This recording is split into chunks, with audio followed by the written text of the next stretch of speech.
Hello, Stefan. Hello, Kai. So the idea, I think, with this, just to get our motives out of the way, I thought I would say that we're talking about South Africa. We're both South African, and I guess there's lots to talk about, but we're going to keep it short. And my motives are to basically, better my understanding. Hopefully, I don't come across as an extremist. I'm just maybe playing devil's advocate to fuel the discussion. To trigger the black man. So I'm obviously the other person. I'm Stefan. Both myself and Kai, we have been living in Singapore for a long time now. And we've known each other for quite a bit. We've done lots of things together. We go running together. We've gone sailing together. We're friends at the moment. We're friends. So so in spite of the possibly differences of opinion that might have come across here, we are not enemies yet. Okay, so 2 minutes each topic. We have 7 right now. Let's see how far we get. Why don't you start? Right, topic number 1, colonialism. My opinion on it. What do you want to know about colonialism? Yeah, your opinion, I guess. Yeah.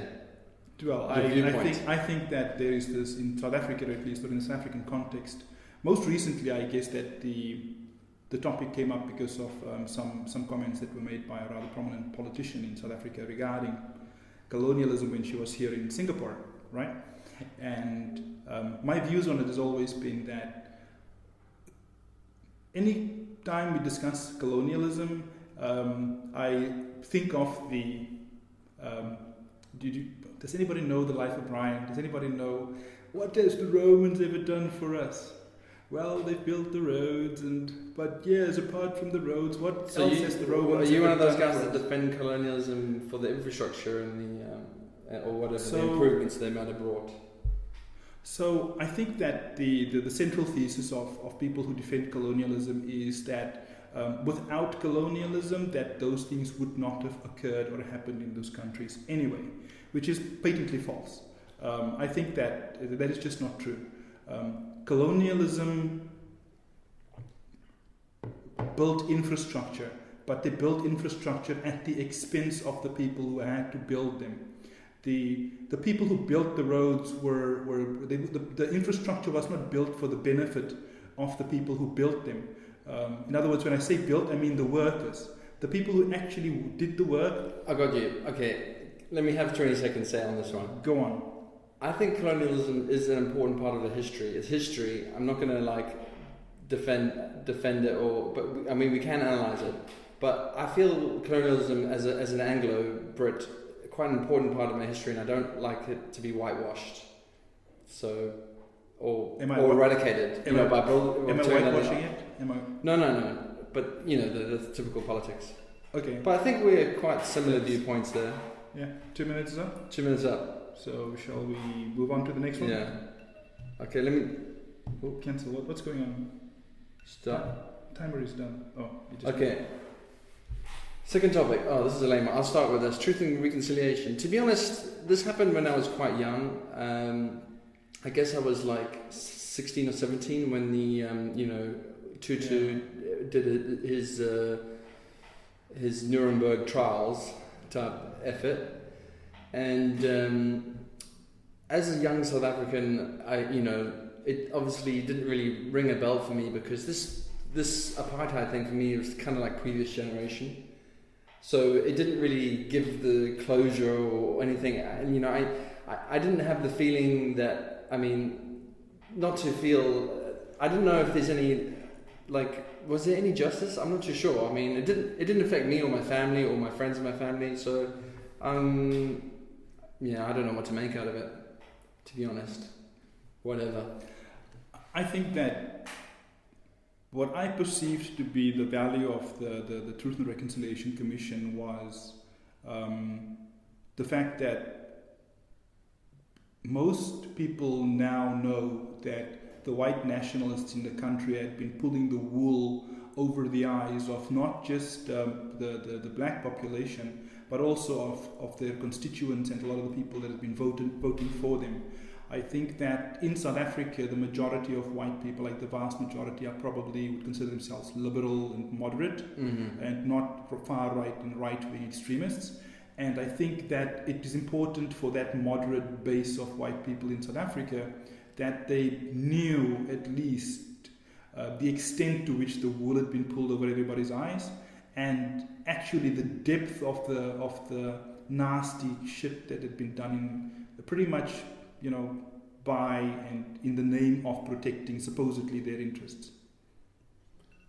True. Okay. 2 minutes. We need an argument here. we don't have an argument yet. Okay. All right. Okay. Number 3. You can start on this one. Number 3. White privilege. I've got a lot to say about white privilege. I've got a story to tell you about white privilege. Can we keep it under a minute? I don't know, because it's a bit of a story, right? Okay, just be quick about it. You know that I've been traveling to China recently, right? Yeah. And so one of the weird things that I've discovered in China is that there is this thing where there are clubs, like nightclubs, where white men go in free. Like we have ladies' night where ladies can go in free in the West. Holy shit. In China, the white men go in free. And the reason white men go in free is because there is this thing that used to be in Singapore called the Sarong Party Girl. SPG. The SPGs. There is that thing is basically now in China, where the Chinese ladies love them a bit of white man. So in order to attract all of the local Chinese women to come and spend money at their pubs, they basically give free drinks to white men to attract white men to come in. So for me, right, this sort of... How much do they charge you? I don't know. I'm blackish, right? So well, you get half 50% discount. But I think that, so this is part of it, right? There is actually a YouTuber that I'm not going to name, but that you actually like, who's living in China right now, and who recently posted a video of him and somebody else doing a promotional video for the Chinese people, where they basically got to do some weird demo of some product, right? Both of these guys are white men. Now, in the context of white privilege, I just feel like if you're going to lean on and exploit the fact that people view white people a certain way for your own financial gain, then you should shut up about, not you, but the person who is exploiting this white attitudes that people have for their own financial gain, that they should just maybe not have an opinion about these matters and keep quiet. And that guy does have an opinion on these matters. I would prefer he shut up about it. About what? About white privilege, or what do you mean? About white privilege. He shouldn't talk about white privilege when he's financially benefiting from it and financially exploiting it for his own benefit. So it's like rubbing salt in the wounds type thing. Yeah. Just Okay. Next topic, land reform. Oh, well, this is something that shocks me because buying property and property ownership is kind of part of my DNA, and I am, like, for example, saving up money here in Singapore to buy property. So when I was in South Africa last, it came on my radar that people were like seen to be, like the disenfranchised, the poor. They seem to be holding out, waiting for land that they are entitled to. And I thought to myself, that's just a very wrong attitude, because you need to work for it. You need to. The Singapore system of the HDB system is they don't get free housing, and I hope they don't. You have your salary, and the CPF is sort of like funnel, and part of your salary is funneled into the system of getting your foot on the ladder, which is great because you don't have to think too hard. But getting free land and that stuff, that just that kind of like shocks me. So I think that, so I've got views that are probably not very mainstream around the ideas of land reform, and I don't even know if anybody has ever mentioned these kinds of views. The views that I have center around the idea of collectivism and cooperativism. So co-ops, like worker-owned co-ops, democratic organizations, and things like that. So I think it would be government-owned. But government-owned, community-owned. So I think that I think land reform needs to happen. I think it's an important thing. I don't think that private ownership of the land is the way to go. I don't think that the land should basically be taken away from one person to be given to another private holder of the property. If I were to propose land reform, I would say turn the land into a community asset that can be farmed, exploited in whatever manner so it's like, for the benefit of the community. In Britain, they have these little pieces of what do they call that? Oh, those little farming plots. Yeah, what do they call that? But it's government owned, but it's kind of community owned. Right. So that's the name of this. But it's not very efficient farming. It's more hobbyist, right? No, you need scale to do farming properly. So the idea here is not actually in how efficiently the resource is going to be utilized for me, more as it is that the ownership of the resource is community based, and that it is not. Wouldn't the tragedy of the commons feature in this sort of scenario? Can you explain the tragedy of the commons for us? Well, public, like a park, for example, just about any park, even in Singapore, gets kind of run down just because of people maybe not respecting it as well as you should. You know, like these people sitting in there smoking at night, stubbing the cigarettes out. They just don't care for a public property as more than their own. So I'm a big believer in private property of the public. Sorry, private property or public property? I'm a believer in private property. I believe in collectivism, cooperativism. I'm a bit of a socialist in that regard. Okay. So next topic, you start with this one. Which one is it? AA. Affirmative action and black economic empowerment. I don't know where I land on this, honestly. I don't know. I think it's called broad-based economic empowerment. Other races, other minorities maybe, or other majorities or whatever. Okay, the first thing that I want to do, right, is I want to acknowledge my privilege. I want to acknowledge the fact that I make probably more money than most South Africans do. That my position of privilege also as a man means that my opinions in this regard probably come from a place of ignorance as to the plight of most people. So I don't know. Isn't there better ways of empowering people than the typical, like, correct me if I'm wrong, affirmative action means like usually reserving a job for a certain race, right?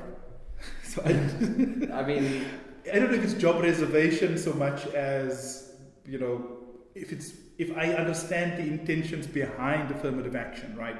It has always been to act as an active rolling back of what has been done in the past to disenfranchise. So if you've had 200 years worth of the systematic disenfranchisement and Bantu education and oppression of somebody to the point where you have eradicated their community held assets, their culture has been damaged irreparably. But this is I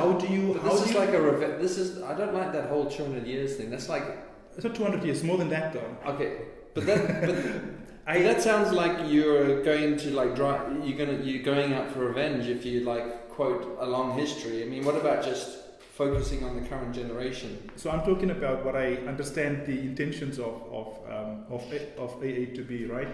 It's fine, we can keep going. What I understand the intentions behind. Okay, I understand the intentions. I know we don't need to explain the things. We just need to know.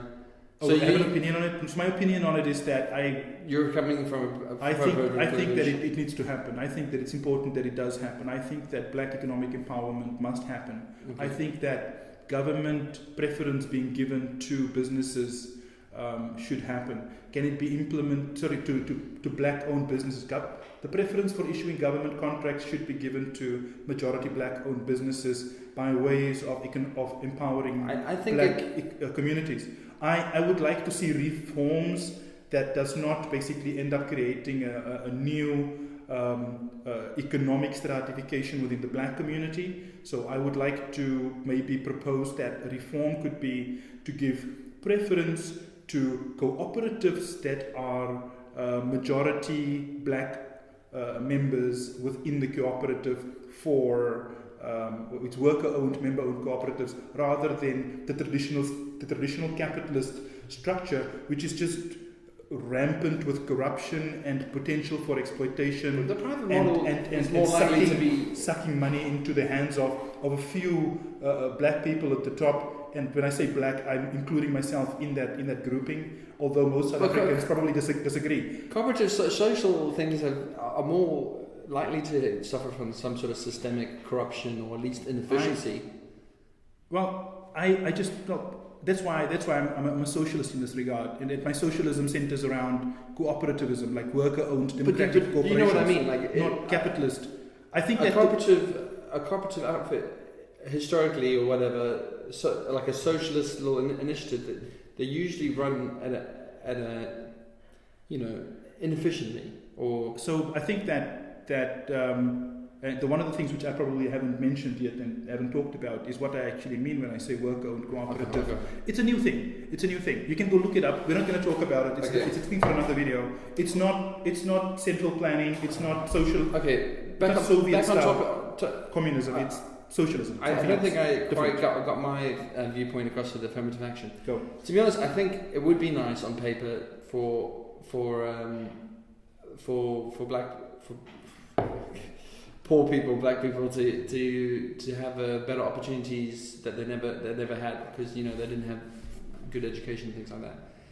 But I think it does leave the door open to corruption when certain jobs are reserved for certain races and things like that, like it is in Malaysia. I mean, it's a disaster in Malaysia. It's a disaster in South Africa, in my opinion. Next topic. Number 6, white genocide. It's bullshit, but at the same time, the thing that worries me is that I've looked on SAP crime figures, and obviously they're not very good, or the South African statistics things. They're very hard to understand and read, so it's very difficult to draw conclusions from.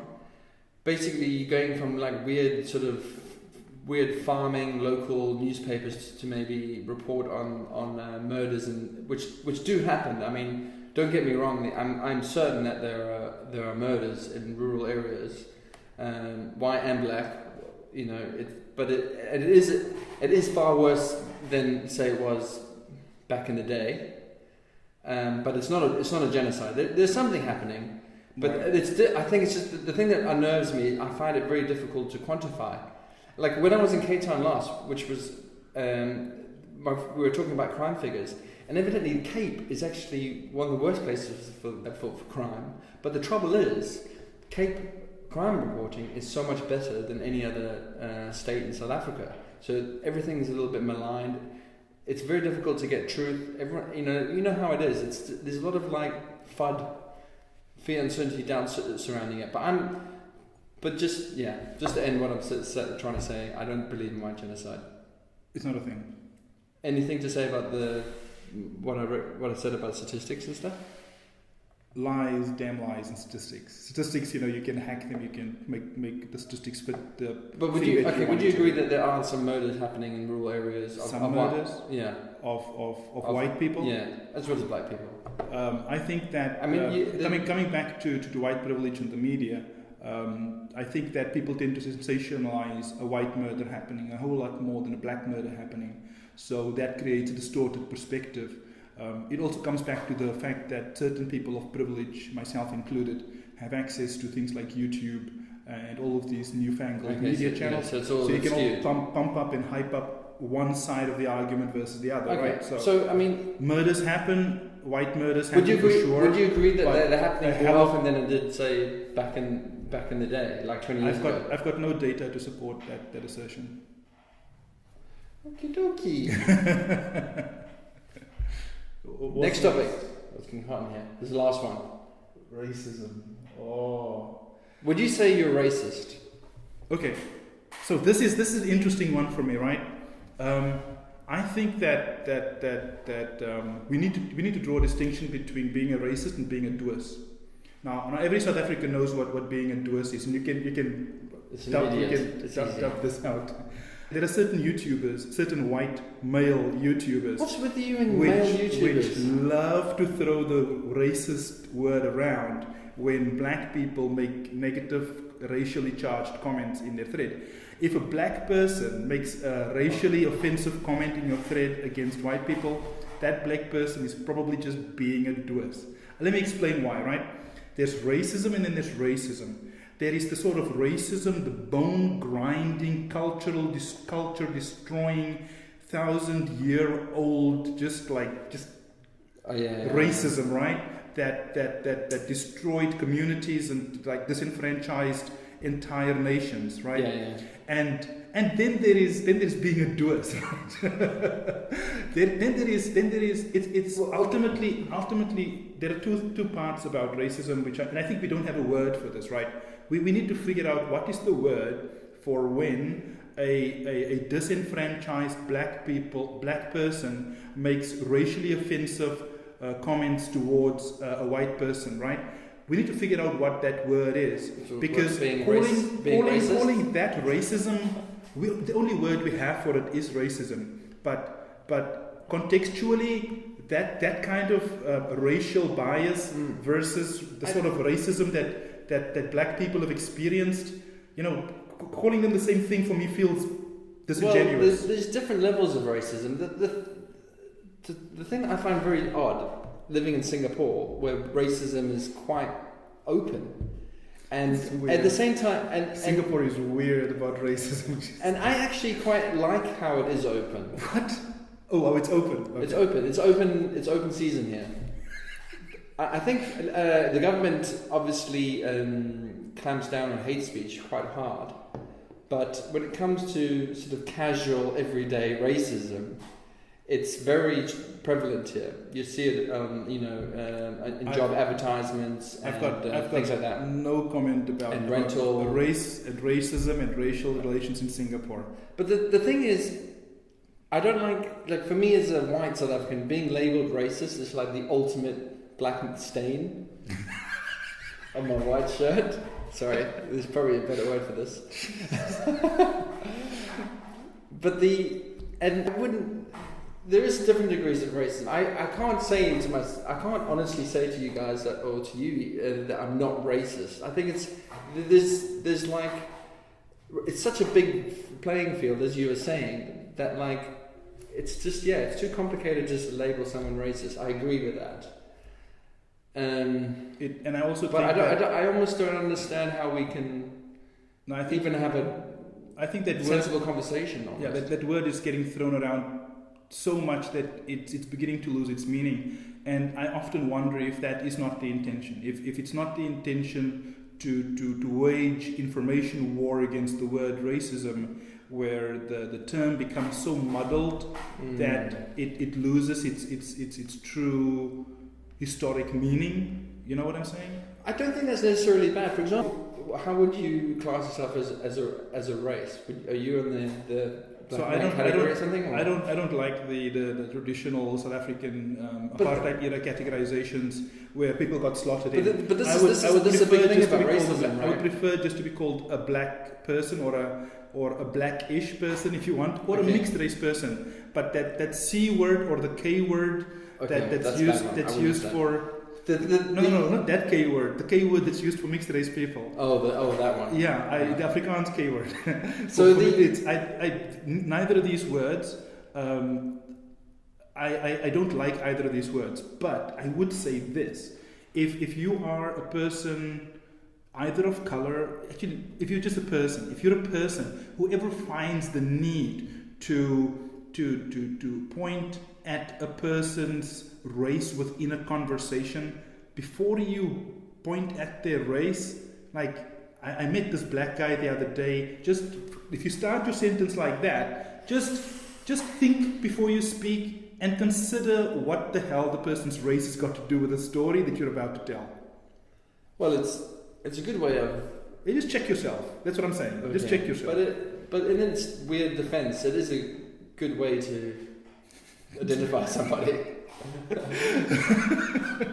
But on the topic of racism, the word racism, which I thought was interesting that you said, isn't it better that we actually remove racism out of the conversation and we talk about like real issues why people are, say, poor or have less opportunities or something like that.